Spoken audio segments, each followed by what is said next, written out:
Welcome to the Thornton Review. The show designed with you in mind. If it's important to you, it's important to us.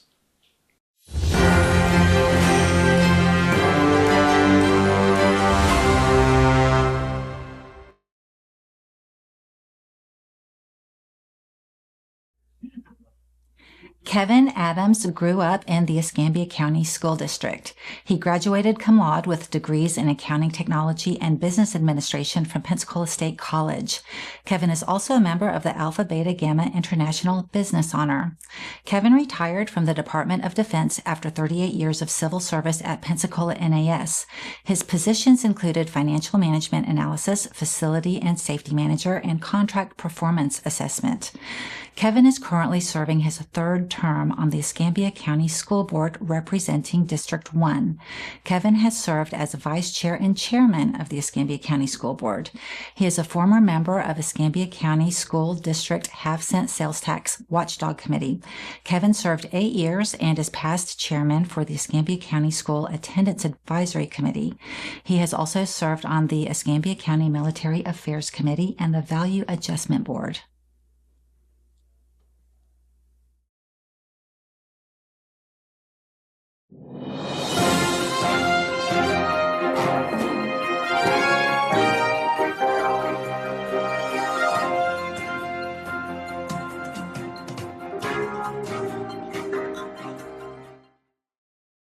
Okay, and 5, 4, 3, 2.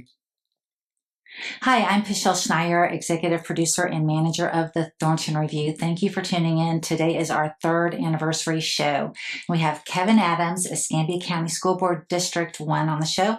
We're going to have a great conversation with him about some great topics going on with Escambia County School Board. So, Kevin, will you please introduce yourself? Well, I'm Kevin Adams, Escambia County School Board District 1, and we always have a lot of great topics to talk about when it comes to the school board business. Absolutely.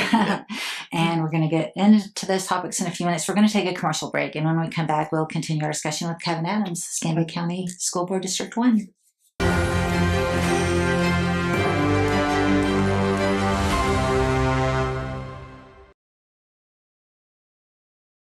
There is no government-funded program that can guide a man's thoughts. Only God can do that.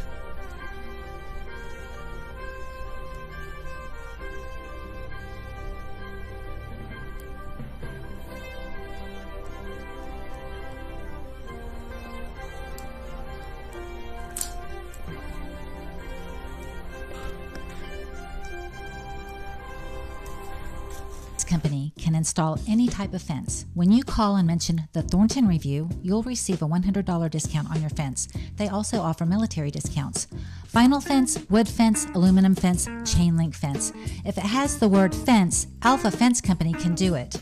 850-586-8020. 850-586-8020.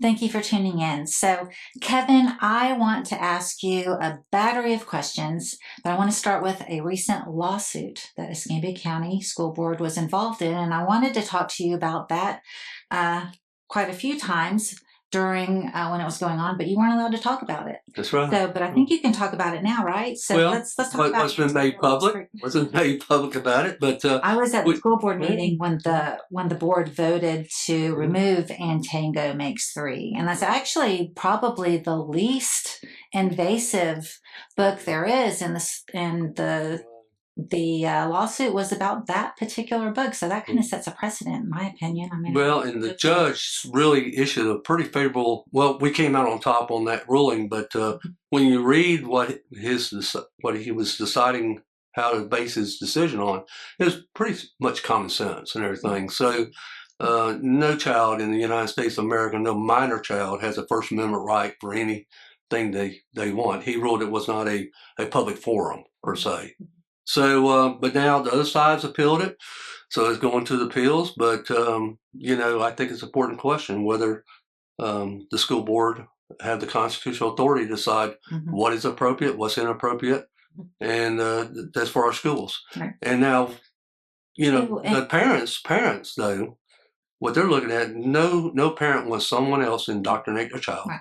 And no parent wants someone else introduce their child to pornographic or obscene or inappropriate material. Yeah. So that's what we're trying to do on the boards, is make sure it's a safe zone for those kids. And then the parents don't need to worry about that kind of stuff. So And Tango Makes Three is kind of a cartoon book about two male penguins who adopt a little boy penguin. You're talking about for the K-5, you're right, it's the gender identity and sexual preference type books, color books. We just had a big case up in Maryland, up in Montgomery County up there, big Supreme Court decision on that. So really, we have no business to be in that area at all. And I don't know how we got into the sexual stuff as a school district. We have plenty of other issues. It snuck in, and once it's in, it's hard to come out. And so I'm proud of my board members. They're hanging in tough. And I think what we're going to see is quite a few Supreme Court decisions over the next couple of years, and hopefully it'll kind of neutralize that stuff. To make sure the parents don't have to worry about that kind of stuff when they come into our school district. So the court deemed that it wasn't a violation of the First Amendment rights. Right. Yeah. And so what type of criteria does the school board have to accept books into the library? Well, we passed that. If you're at that meeting, I think you were, but we passed it. It's in this policy that we're voting on Tuesday night. But we have set now a standard, actual standard of what's allowed for K-5, middle school, high school. And I'm trying to think of which is a school district down in South Florida that already has been using this standard for a long time. So we had to give some guidance to our media specialists, because now we don't have the book committees and all that. It's just going to be the superintendent, his media director, and the 54 media specialists to decide what's appropriate to come in our school. And who's going to review the books before they come in? Well, that's up to the media. That's up to the media specialists and the media director. What if something gets snuck in? Well, it'll probably be the board to get alerted. Right. It's usually that way. So, and my fellow board member Tom Harold, he was my seventh grade marketing teacher. Oh, was he? Yeah. He's also got his motion that's in this policy, where we're putting accountability in, where the media specialist has to sign off as a certified media specialist, that's been trained by the state of Florida. These books are good. There's nothing in it. Now, I would tell you, there's thousands and thousands and thousands of new books. Right. And there is no rating system like movies. So it makes it a little tough for the media specialist, because you can read that little preview and it is nothing like what's actually in the book. And you can't expect the media specialist to read thousands of books. No, but they just it's real easy, because a lot of people's already discovered which ones is really not supposed to be there. But when we see it, then that's where the superintendent now is going to have the power with the director to pull that book. Okay. How many new books do schools get every year in the libraries? I don't have a clue, but I've heard some really high numbers of the amount we got currently in school. So it's filter out old books and bring in new books. Well, it's because they'd have to build onto the library if they just kept every single book. I know they go through a lot of novels and there's a lot of books. Yeah. So I don't have the exact number of what's going to come, and I'm just worried about when they do come in our system. Because see, what we've been doing is trying to take care of them after we found out about it. Now we're trying to make sure they don't come through that back door to get into this question there. We kind of helped a little bit, because in this policy that we got now, if it goes on the state list, this is automatically pulled out of our school. So if it's one of the schools in Florida that pulls it for age inappropriate content of or pornographic or whatever, it's pulled off. Now that don't stop the superintendent media director looking at the issue later and say, okay, well, this school district really, we don't have the same problem. But he has to bring those decisions back to the board. Okay, so the board will vote on it. Now that you got the attorney general involved in these decisions, okay, you just can't, expect the book committee to do something, because the board is still legally liable for the material coming in there. So Has the book review committee been abolished? yes. Okay, so we no longer have any book review committees meeting. No. Well, the superintendent have his own little internal, review, so because there'll still be challenges. Sure. And if some citizen believes, well, if they can challenge the book in the first place, and if they don't agree with the decision, then it comes to the board anyway. So, and the board is the one that's the one that's ran for office. That's got the constitutional authority to decide these things. And if we make a mistake, then the courts will get involved. Yeah. Okay, so the judge either throughout the case or ruled in favor of Escambia County School District to get rid of the book. It's not a First Amendment violation. Right. Are they going to appeal? The other side has already appealed, is what I understand. Okay, so they've already appealed. Yeah. And so hopefully the judge and the appeals court will have the same decision, and this will set a precedent. So yeah, or it could possibly go to Supreme Court. Right. So let's see, but that's only one. That's only the one lawsuit we got. We still got the other one. Mm-hmm. Okay, what's the other lawsuit? The one that just cited was like K-5. Okay. The other one's the more all grades, but it's on what's age inappropriate or pornographic. And so Judge Windsor had the case with the K-5, and then trying to think of the judge. His dad was president of Florida State, Weatherford. Okay. I think it's Weatherford, the judge on that case.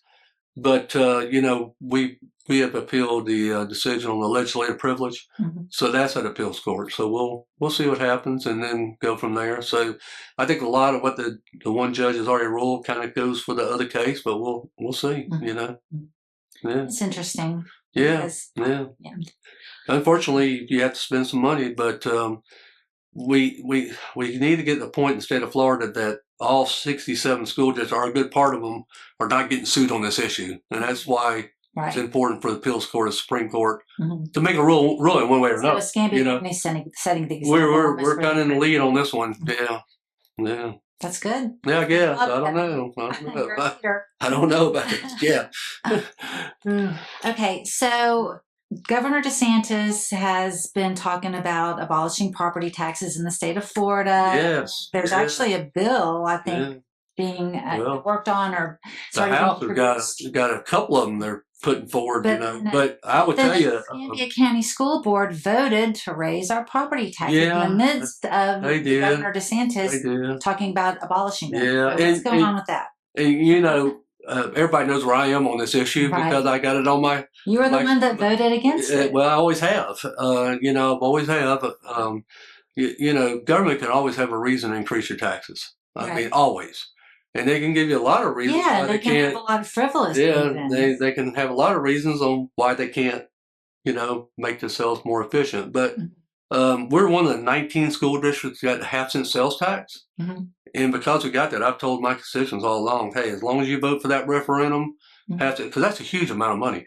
Yeah, and if you vote for that, then I would bring in a lot of money. The population is growing. Yeah, it's going down. Well, that's how we're building a lot of these new schools and everything else at a half-cent sales tax. So the property tax thing is the millage part, but it's a smaller part of this pie. But you're always, even if you do the rollback, okay, you got to do the rollback. I think we're the only one that's done that last year or two, but you do the rollback. And what the rollback does is every year, houses are worth more and you got new construction. Sure. So it tries to keep that tax to the same amount. You're always going to get more taxes because of the new construction coming in. Exactly. New construction. But so I've been very firm on this, that, hey, superintendent, finance guy, you don't have me on this. You need to stick within that, whatever you're going to get. Because even if you use the rollback, you're still going to get a significant amount of money. Why did they want to raise the property taxes? What's that money going to go to? Well, it's going to, what the CFO said at our meeting was we came very close to violating our little limit that we have on the fund balance. Was that the DOGE Well, report? The board set one at 5%, but if you get to 3%, then the state gets concerned and takes over. So we got that little 5%. Hey, let us know if we get that. So So we're going to have to manage that money a little bit more wisely. But and as we've been also hit on these the vouchers. Okay, I mean we lost 4,300 kids, I guess, over the last 5 years. That's a high school, middle school, two elementary schools. So even So you gotta either do two things.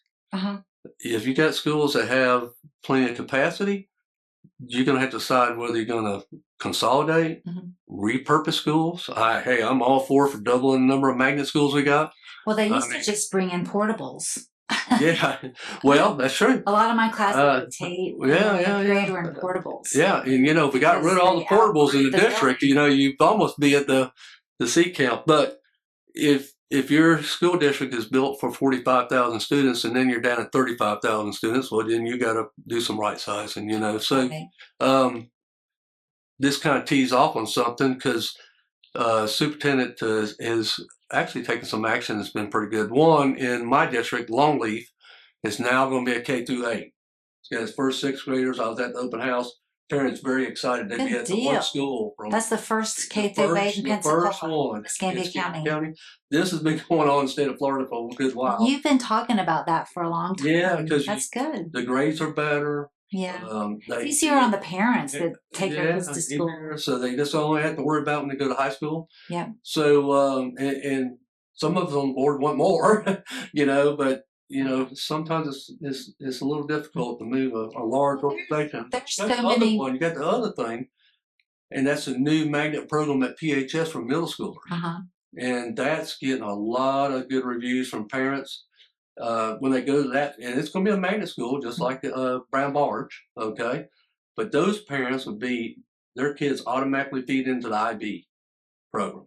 Okay. And so that's where we got to repurpose. Where's that going to be? It's going to be at PHS. We got a wing that's brand new now. They've gone in. They built onto PHS? No, they upgraded the older wing, but it was brand new. I know they upgraded the front lawn. Yeah. There's a wing. It's a whole wing. So that program will be out into that wing. Now, we had some parents concerned, And there'll be middle schoolers going to PHS. Yeah, we had some parents that were concerned about I understand that. The thing is, they don't have to go.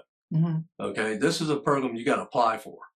It's not got a attendance zone boundary or something like that, so no parent has to fear. They don't have to go. But I would tell you, the older kids will be going to lunch at a different time than goes to lunch. Yeah, they keep them separated. Just like a K-8. Like your brand new K-8s, they'll have the older kids upstairs. They got the younger kids downstairs. Right. Or in a completely different building. Yeah. They kind of split it up. So anyway, that's an exciting thing, and so we're going to have to compete now. Well, it's even like a K through 5. They keep the 5th graders separate from the younger. Like all of the grades are they're in their own classes and their own. On the buses, the younger kids sit up front, the older kids in the back. Although it might be the other way, I don't know. But so they the K-8 model, Santa Rosa's already built a couple of brand new K-8s over there. It's like that all across the state of Florida. People's kind of voted with their feet. They don't like them big middle schools we got.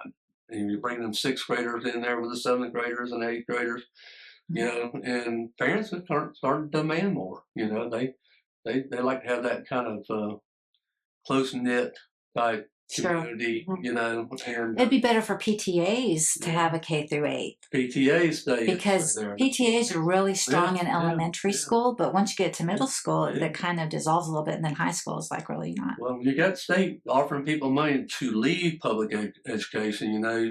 We're going to have to get better at providing, a quality environment for their education and convince the parents that we are the ones they should be choicing to.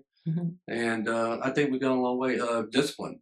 Superintendent's done a great job of allowing principals to maintain good order and discipline in school. Yeah. Don't mean we're not going to have a couple of guys getting a fracas, but that's always going to happen no matter what. Kids, though, that are constant troubles, they're going to get expelled, Right. So we've been holding cell phones. Cell phones, we're restricting them from middle school down, and there's probably going to be some more in high school. The cell phones, the districts that stop using cell phones for the students, disciplinary problems go right off, drop completely down. Sure. And I have seen one school district where they showed the kids when they had the cell phones and they weren't talking to nobody except the cell phone.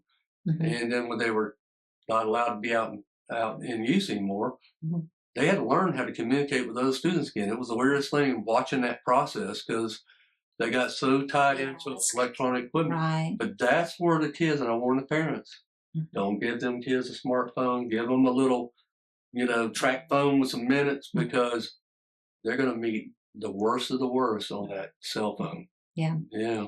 Yeah, treat it like a private school. Yeah. Because I know in private schools, cell phones are not allowed. Right. If your phone makes a noise, or if you're caught on your phone, You're supposed to turn them off there's in this. that backpack. So that way, if they go to practice and the coach is going to cut practice early, they can call their parent or Yeah. whatever they need to do. Sure. But that's what they need to do. So they get in trouble about it, but they're learning. They're learning. So what about enrollment? So if you've lost 4,500 students over the course of what you said, a year? Well, 4,300, I think, was the number over 5 years. Over 5 I'll years. say 5 years. Even As Sarah with was saying in one of our meetings. Is that Yeah. a percentage, or is that an actual number? Well, Because we've got so many new people moving into the area. It seems like we'd have more We students. do. And the superintendent's tracking another way because we got a problem with that voucher issue. We have hundreds of kids that are being shown on Step Up that's taking the voucher, but they're actually in our classroom. So there's some problems. So they've applied for the voucher and Rick Allison had a great article on it. This has been they got accepted, but then they didn't actually use it. I think there's some issues going on across the state with people taking vouchers the kids could be in. See, some of these kids have never been in public schools. They may be at Catholic or somewhere else, or and then they're taking the voucher. So that the number our CFO shows on our financial sheet is how many took the vouchers may not be somebody that was actually in school. So what superintendent's been doing is tracking by the traditional schools, just whether we're down or up that way, and that seems like a better way. But until legislators work out something with Step Up and get a database, probably have to track by social security numbers. That's the only way I can figure it, But it's probably due for a Doge to look into that process of the vouchers. Yeah. So I want to talk about that, but we're going to take a commercial break. Okay. But that's going to be the first thing we talk about when we come back. The Thornton Review is a civic engagement show with a purpose to spread awareness by interviewing local elected officials, candidates, and professional leaders. This is information you won't get anywhere else. You can watch the Thornton Review on our various outlets on our website, thethorntonreview.com. On Vimeo, please follow the Thornton Review. On YouTube, please subscribe to the Thornton Review at the Thornton Review at 7810. It's at the Thornton Review 7810. Please like our Facebook page, The Thornton Review Show, on TV, WBQP Channel 12, and on WBQP on Roku and Fire Stick. We're going to take a commercial break, and when we come back, we'll continue our discussion with Kevin Adams, Escambia County School District 1.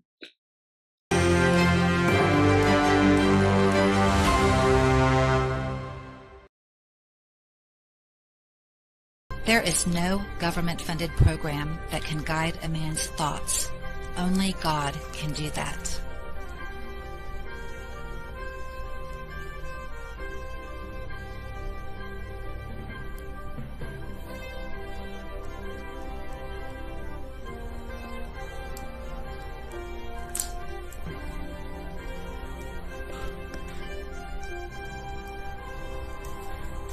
Company can install any type of fence. When you call and mention the Thornton Review, you'll receive a $100 discount on your fence. They also offer military discounts.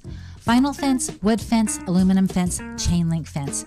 If it has the word fence, Alpha Fence Company can do it. 850-586-8020. 850-586-8020.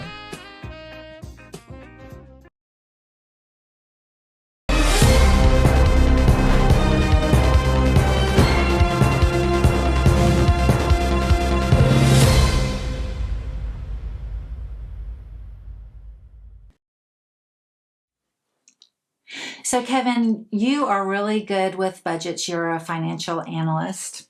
And can you tell me, if you were part of the state DOGE, what would you have taken out of the school board budget? Well, you have to right size the budget Mm-hmm. based on. I was a department of defense, so it was every year we knew we were either going to contract Mm-hmm. or expand, depending on our budgets. Mm-hmm. And unfortunately, he's letting people go. You don't want to do that. Mm-hmm. But for us, it's the students is what we get paid on. The FTE follows the student. Mm-hmm. So if your FTEs go down, now it is a little bit difficult because if you have a bus, it don't matter whether half the bus is full or not. That bus has still got to go on that route. Okay. Mm-hmm. Or you got to repurpose schools that have excess capacity. So I know with the first superintendent I worked for as a board member was Malcolm Thomas, and he would do. When it got hard one year, he said, "Okay, every department's got to do a 5% cut." Mm-hmm. But you just got to continue to look for ways to be more efficient, but you can't overspend that budget. You got to set the budget to that to what you got. So it could be more employees, less employees. It could be consolidating and having a school that you're going to sell off. Or you're going to repurpose that school for a magnet program that might bring in more students. Mm-hmm. So it's a complicated thing because every year is kind of, you don't know if you're going to be down maybe 100 students this year or 500 students. So it's kind of a guesswork. But that would be my priority, is that we right size the district to the amount of students we have the best we can. Mm-hmm. I think you were saying something earlier about portables. Yeah, remove portables. Anything that's burning electricity or using water, and if you got schools that only got a couple hundred students in, then you either got to do a magnet program there. Right, that's a great idea. Do the magnet program. You got to do something, and I think the pressure is going to keep going that we're going to have to start doing some of that. And we saw that when we were talking about the PHS magnet program, and we got the long leaf first K through 8. So he's taking steps to try to capture more students. Mm-hmm. And we did it with Canova Park. We added a 6th grade. I think me and another board member too would love to see 7th and 8th grade, Mm-hmm. So did the state do but I an would like audit? to see not the When huge they K did the through city- 8s. I'd like to see more of the community K through 8s. Right, Let's see. I would too. And that's what Longleaf is. Mm-hmm. Longleaf is a community K through 8. Were you instrumental in getting that accomplished? That was one of my things I was Mm-hmm. pushing for, and the superintendent went with it. So I'm very pleased with my superintendent for getting that project for me.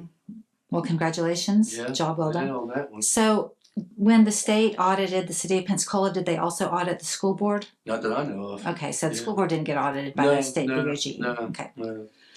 Is there a third-party auditor on the school board budget? Well, we Ever? do hire a company, and actually, Okay. I would tell you, our CFO and his staff, they get awards and all that from the state of Florida. Right. I've been to some. So there's no waste in the school board budget. Well, I'm not going to say that now. Okay. I can tell you we have empty seats, Mhm. and that's where operations and the superintendent has to look at it and start making decisions. He has. Mhm. PHS, we had a lot of empty seats there. Mhm. He's bringing the middle school magnet program there. Okay. So When he's you wanting say empty 150 seats, you mean students, like it's yeah, down seats, students. yeah. It's under capacity. It's bottoms and seats where we get paid. Mhm. And so for that program, I hope I can get the number right. I think I am. It'll be 150 students for 7th graders and 150 students for 8th graders in that new magnet school. Okay. Yeah. And so those students would not go to the school in the middle school in their district. Instead, that would be their middle school. That's where they would go every day, that would 5 be days a their- week. But they also could come from somebody else. And so, what type of curriculum would it have? It's supposed to be the curriculum's supposed to help them when they get to the IB program. Okay. Mhm. So it's supposed to be. So it's still constructed- reading, writing, and math, and history. Yeah, and it's going to be there, science. whether you call it a stream or like Mhm. brown bars or whatever. But Mhm. what I understand is, and I don't get down in that level of weeds, that they're building a curriculum that will help that student when they hit the IB program. Mhm. They're ready to go. I actually like to see one of our elementary schools with excess capacity Sure. Mhm. have what I would call a PATS program. People used to like Yeah. that name PATS. My son wasn't. They don't Yeah. have PATS anymore. No, we don't. Really? And Why? What happened? so to they PATS? got now they do the same thing at every school. But, a lot of people like that. I told superintendent, I said, that name is so well liked, Yeah. it would do it. But I would like to see even down to Pat's elementary been on schools. for a long and- time. So they had him in, Pat's was really supposed to be for third grade. A lot of parents liked it. But they had my son in it in kindergarten. Yeah. And he was in with the third graders. And, Well, you got MB Cook, which is our main school, and Yeah. I've been promoting for a long time for Warden Elementary to be the MB Cook on the west side of the town, Mhm. but it wouldn't be the arts; it would be tied in with STEM because you got the both bases Right. there. Mhm. I think that'd be a perfect. So I've been advocating for that to bring that in. So now what is the days STEM? of us STEM is an sitting back- acronym. What is it for? I got told science, I got- technology, and STEM is science, technology, what would be math. I don't know. Yeah. Somebody E got and math. real quick. We can figure it out, But it's really engineering, science, Okay. the whole bit. But I think the Navy would be a perfect one to partner with, So with Corey Field and NES Pensacola. So that's another thing. But so now with the state of Florida actually giving people money to leave our schools, we got to come up with ways to compete for those students and say, hey, bring that money you got for vouchers to us instead of going somewhere else. And let the kids that can go 100 miles per hour, let them go 100 miles per hour, and those kids that need more work, have a preparatory school with them where all they're doing is we're trying to get them caught up. And then you can consolidate your resources for that child, because a lot of these kids that live in poverty, they don't have a parent that can easily get tutors and different things like I could for my kids, So, but that way, let the kids go 100 miles per hour, and then have these other schools set up for preparatory to try to get that child back on grade level, because you're either going to pay that money now or later, And if he stays in education and goes in the military, takes another job, that's good for society. And it's bad when they drop out of school and they see a life of crime and drugs, So Absolutely. we Yeah, keep them out of keep that them in as much as school. we can. Keep them in a good school. So, elected versus appointed superintendent. Yeah. Which side are you on? Yeah. Well, I already know, but I just want you to explain. Well, I'm going to tell you, I'm really on the side of the people, So Yeah. people's always talk to me about these referendums, and I've never voted against a referendum. Okay. I have thought about whether it was a wise decision at times, but I always said, well, who am I not to let the people vote? And one of the things that I heard really loud and clear on this appointed and elected, it was on that general election date, and that ballot had all those other amendments. And to this day, some people don't know whether they voted for or against on the appointed elected. It barely passed.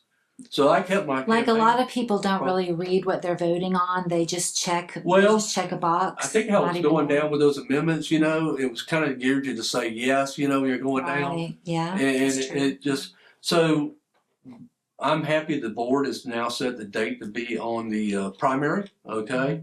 It will be the issue for Escambia County on that election. There won't be other things crowding it out except some of the school board members and county commissioners running, and because you don't have to share up this cycle or any of them. So, so we'll see. We'll see how they feel about this appointed and elected superintendent and on this vote. But so right now we got a fairly good superintendent that's elected. He's he's the guy I've been trying to get the whole time Appointed. as appointed. Yeah, as appointed. And he's doing the best he can. But but the difference you got on those two, the major difference with elected superintendent, the whole Escambia County voters keep him. That's whether he's in or out.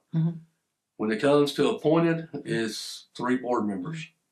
So is it going back on the ballot? It's going back on the ballot. I think the county is trying to see some way they can get it back on general. But my deal is it's already had court cases cited on this, so I hope they don't go that route because it'd just be a waste of money for legal fees and everything. But I was really surprised when Escambia County voted to take away our right to vote. Yeah. To go to an appointed, because it's like the promise was that it was going to take politics out of the superintendent. I think it put the politics in the superintendent because that was the most politicized position in Escambia County the entire 2.5 years that we had the first appointed superintendent. And I'm just curious where that guy even came from. Like who brought him in, because he was brought in Pensacola by somebody. He was a nice guy, but Nice, but not really a great decision maker for the district. He wasn't very strong on, and he promised to be a conservative during the interviews. Right. But he was about as conservative as a willow tree in a hurricane. Well, he did the CRT video, and he pulled the Bibles and tried to do the masks. The mask. And my deal with the mask was, hey, if you want to wear a mask, wear a mask. If you want to wear 2 masks, wear 2 masks, but don't worry about the next person. So I was, so I was going to the school board meetings. I try to get to all the school board meetings. I do miss a lot, but during that time, I was attending the school board meetings, and there were people in there wearing masks who wanted the masks, who spoke for the masks, and the following week, I was down at a city council meeting, and some of those same people who were fighting for the masks were not wearing masks at the city council meeting. So just 1 week later, so they would have strong-armed the superintendent and the school board to forcing our children and staff to wear masks all day, every day at school, get in trouble if they don't. But then these exact same people are out about in society not wearing masks. It was so hypocritical and so ironic. I couldn't believe it. It made me so mad. I was employed by the Department of Defense 38 years, but when I was in my blue-collar days on the aircraft lines, we would get certified for a respirator. And one of those little dust masks is not a respirator. Right. And expect little kids in kindergarten, 2nd grade, and all that, they're going to keep a mask on all day. That did not stop the virus. Speaking of First Amendment rights, like the plaintiffs on the book lawsuit are fighting for their First Amendment rights. Well, isn't it a violation of our First Amendment rights to be forced to wear any type of face covering? Well, because isn't that a form of expression? I don't think I have the constitutional authority to make you wear a mask. Right. I mean, I get it in the medical facility. You're going in surgery and all that. Oh, sure. Yeah. But just we had people wear a mask in a car while they're driving. I know. All by themselves in there. Just a little crazy because. But unfortunately, the government kind of told people not the truth, and they actually thought they were doing something about it. And I remember it was a terrible time. We had to track each student that got COVID, and then decide how many people that he could have interacted with. It was uncontrollable. I mean, there was no way to track something you can't see. That was the strangest time. We wasted a lot of time and we had such a big group of kids that got behind academically through that COVID. To this day, they're still behind, trying to catch them up. The kids are at home, doing homeschool during that time. Parents are at work. The parents aren't educators themselves. I mean, every parent teaches their kid to a certain extent, but not the school, not the curriculum that they're doing. And some kids can do the homeschool thing, but I had parents that their kids were A students, and it was Superintendent Thomas was there then, but his rule was, okay, if you selected this, you had to stay in that first semester of school, in the same thing. And I had parents calling me begging to get their kids out of homeschool because they were failing, but they were A students in school. So it worked for some, and it works. I'm for choice. I'm for whatever choice a parent believes right for their kids. I mean, some will excel doing it homeschool and without very little parental involvement, but that's not all kids. And so we find out sometimes those homeschool kids, they're not succeeding, and they have to come back to that public school, to do it. But anyway, it was I'm glad that's passed. But if you think about all the things that's been going on with school boards across the country, we have gone through a lot of different issues in the last 5 years, I guess, right? Maybe 10. Yes. Within 10. So more issues in the last 5 years than in the history of my life. Things right. Been a lot. It's been a lot. So we got the voucher things causing pressure on. It's not just Escambia County either. There's other school districts that are feeling the heat too.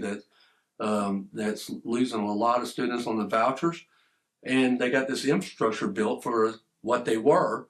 Mm-hmm. And it gets painful trying to come down because a lot of people don't want to see their school closed in their community or No. anything like that. So, but Like, because if the school's closed, I mean, Yeah. what are we going to do with the empty buildings? There's Right. just these huge structures Yeah. sitting there, and they have to Yeah. be used for something or demolished. And well, you could have Charlottesville come into it. Yeah. There's no telling. right.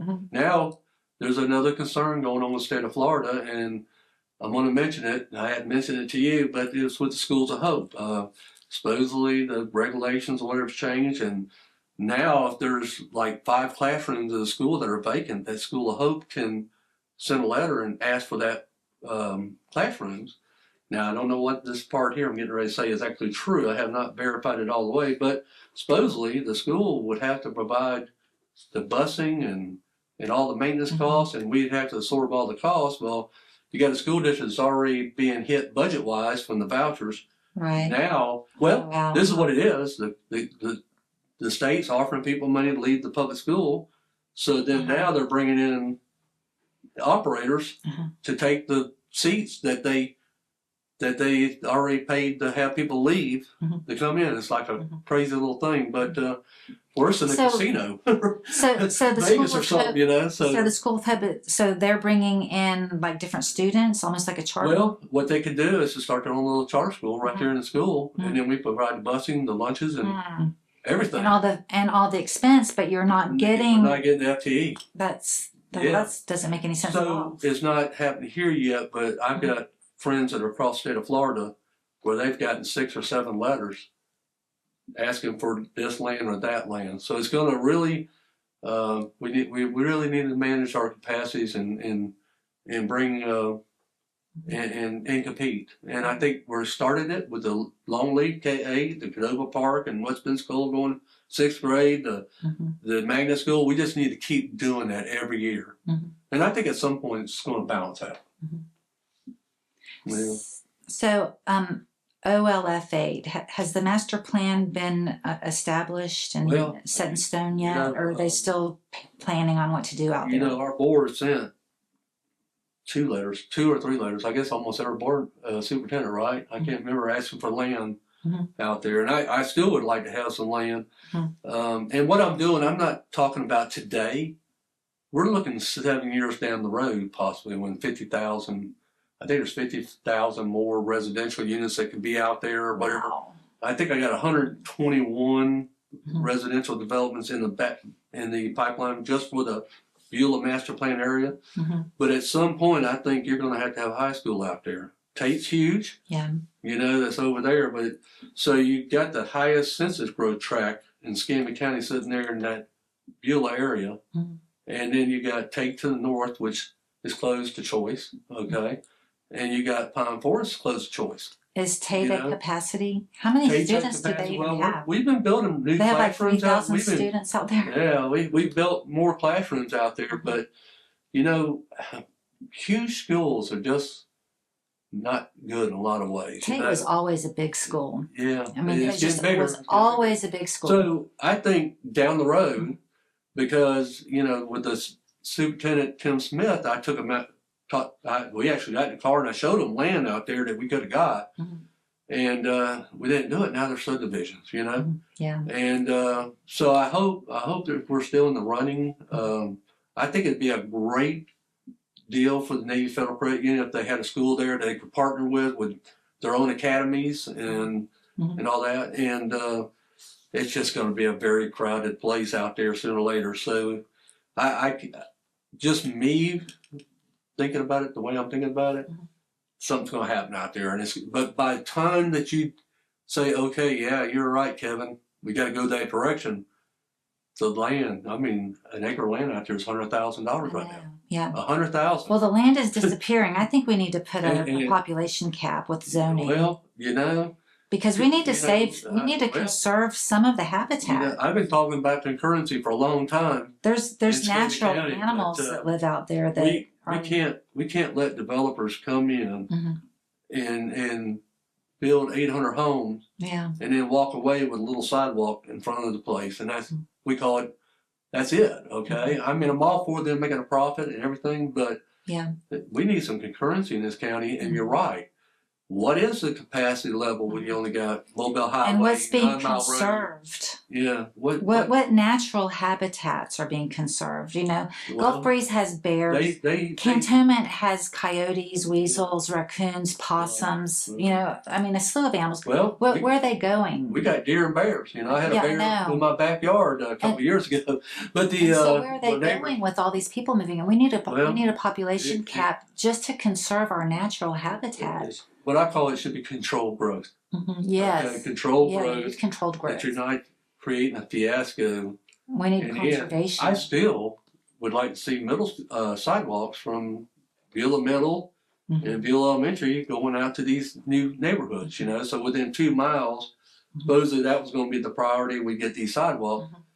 And it's hard to even get a crosswalk across a state road. Right. So we have to take buses across 9 Mile Road, pick up students across the road, and bring them to the school. Yeah. Beulah Elementary, same thing. We got other schools. Unless you require the parents to take them. Well, you get long car rider lines. If you don't have a walkable community, we don't have one out there in my district. Or since you're talking about like crosswalks and sidewalks and stuff, there should be a place to drop off students that isn't in the car line, like at a different location. Well, that would make it a larger location. So big. And another reason why they're big too, we offer choice. Sure. So if you want to be in the FFA program at Beulah Middle and they got capacity, well, you can choice in from another middle school. Right. I think we even got Santa Rosa students. We did it one time. They were choicing into some of our schools because their parents work at Navy Federal. So that, and you know, it'd be scary for me to let my child walk down some of the roads, highways we got here, and so I don't blame them with the car ride lines. But we are now, we're building queue lines pretty long with the roundabouts on there. We did it at Beulah Elementary. We built a whole new pickup area. Unfortunately, the woods next door, I think it's going to be another 800 homes going into that place. So that doesn't surprise it's a challenging time for Escambia County because you've got the areas that are not growing as fast, you know, versus the ones that are growing. So we almost need to repurpose schools in the southern part of Escambia County or some of the areas. And then we do the opposite when you get to the really fast growing where, you know, we're thinking about, not now, but maybe in a couple of years here, we bought the land that Beulah Elementary will have a secondary and a primary school. There'll be a kindergarten through second grade at the facility they're at now. And then just around the corner, we're going to build another school that would have the 3rd, 4th, and 5th graders. You know, so that's an issue that the only land we could find was that one piece there, and it was a very expensive purchase. Kevin, it's been amazing talking to you. I always love conversations with you. I learn from you every time, and you're so knowledgeable of the school district. I can tell you're passionate. You have thrown your life into the school district, and you were trying to So I wanted to touch on term limits again. So you're in your 3rd term. You're going to run for your 4th term. I'm a candidate now. Yeah, you're going to finish your 4th term. I'm a candidate. Paul Pueschel for District 2 is a candidate, and David Williams is a candidate for District 3. All 3 of us can run one more time for office because we're grandfathered in. So when is your election? Next year? No, my election. Well. The primary's in August, you know. Okay, so this year. I've never gone past August. So 2025 is your, it's 2026. It's 2026. Yeah. Yeah. So 2026, and then you're 4 more years. Yeah. So if I don't win the 2030. primary, I'll be going in November. Okay, so we're talking about 2030?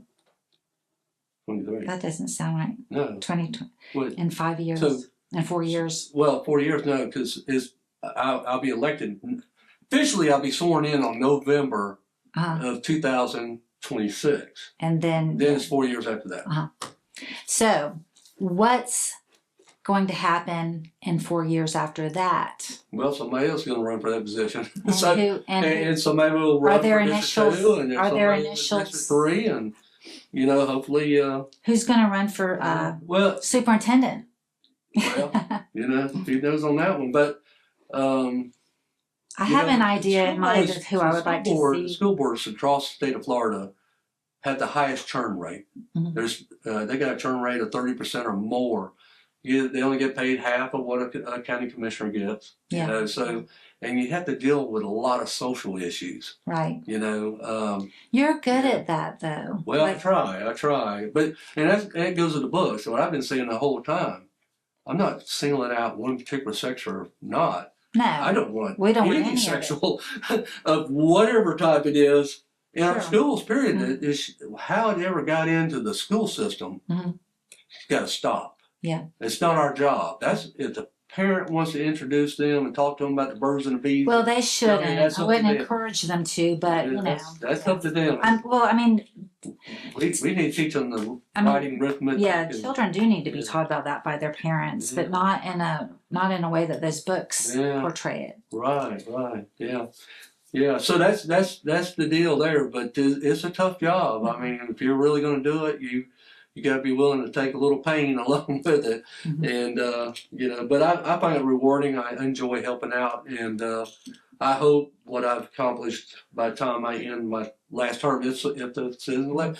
See, well, you got the true term limits coming up, and it's here at this election.